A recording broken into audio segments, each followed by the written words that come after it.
It's time for Overcoming Hurdles. Jenn Thatcher's life took more twists than she ever planned for. Today, she joins me as proof that she overcame every hurdle and curveball with grit, faith, and an unshakable vision. And today, she's the founder of Zebra Skincare and joins me to share her story. Good morning to you, Jennifer.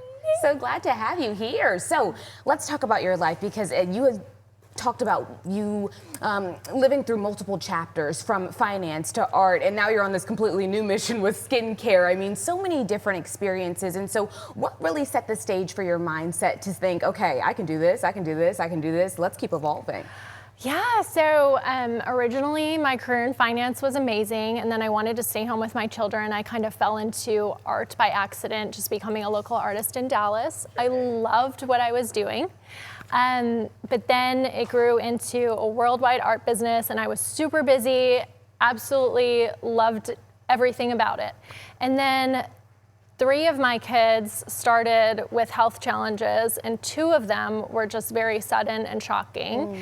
And it just caused me to kind of pause and reevaluate what I was doing. You mentioned resilience was a big part of what really shaped your early life, and it sounds like maybe even later on in your life as well. And so what do you think your past has taught you where you now have this resilience to keep going even when things do get tough?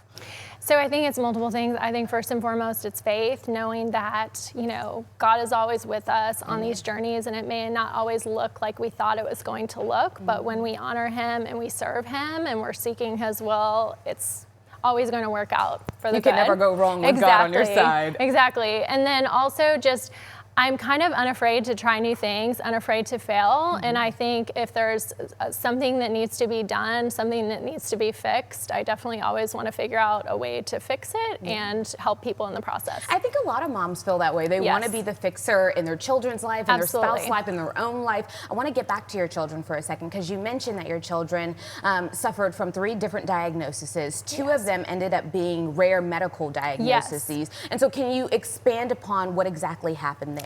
Yes, so my youngest child was having severe stomach pain. We kept taking her to the hospital. Ultimately, on our last trip to the ER, they found out that she had ovarian torsion at 4 years old and rushed her into an emergency surgery. And after the doctor called back, when they got the pathology report back, they said, "We're just so sorry, we didn't catch this before. We've never seen it in a 4-year-old.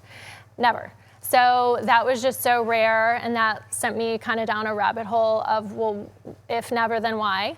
And so I started looking at all the organic products we were eating and using, and then 6 months later, my son, who had been suffering from migraines, and we'd been seeing the neurologist, had stroke-like symptoms at school where he lost all of his vision and motor function.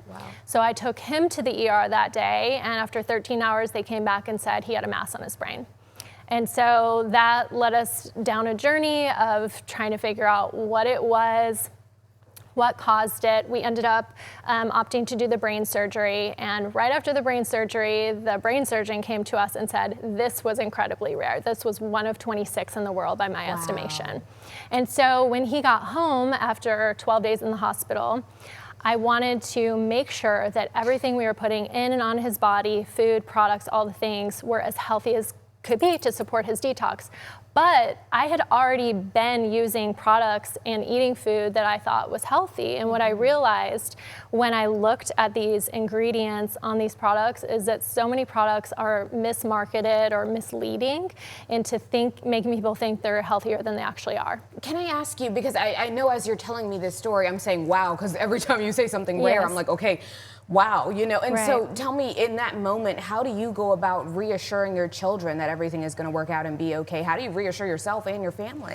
Yeah, so really for my son, when we had that moment in the hospital, he was laying in the hospital bed in the ER, and they came back and they told us both that he had a mass on his brain. I just said, buddy, I don't know what this is, but I know that God will use it for the good. And so, we really had no idea how this was going to go.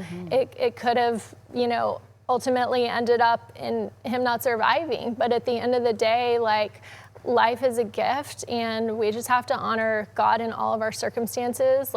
no matter what. He will make a way. He Yes, always does, he doesn't he? will. All we have to do is have faith and lean on him, and he will take care of the Absolutely. rest. And so I can only imagine it's been an uphill battle, but like you said, you really focused on those healthy ingredients. And so did that then delve into the skincare then? And you were like, okay, I don't want to put anything else on my skin. Yes, so it started with toothpaste unhealthy. and deodorant that were the most upsetting to me because I was using the healthy hydroxyapatite toothpaste, which I thought was safe because it was fluoride free, and recognized that that is actually, in my estimation, not a safe ingredient at all. Right. The deodorant I thought that we were using was natural, but it was full of hormone disruptors, chemicals, fragrance, all these things. And so literally God gave me the name Zebra, which is ingredients that are black and white. So very clear, very straight clear. to the point. It's, you know, all of our formulas try to honor the body and don't work against it. Very good. Well, this is an incredible story, just the journey that you've taken. I mean, my goodness. Tell us, where can we find the skincare? So www.yayzebra.com, YAYzebra.com, and yeah. Thank you so much for being here this morning. Thank One, you. being vulnerable, and two, putting out a product that I think we could all dabble in. We all need a little bit of zebra in our life and a little bit of straightforwardness, so we appreciate you for being here. Thank you so much. Thank you I'm so again. glad to be here.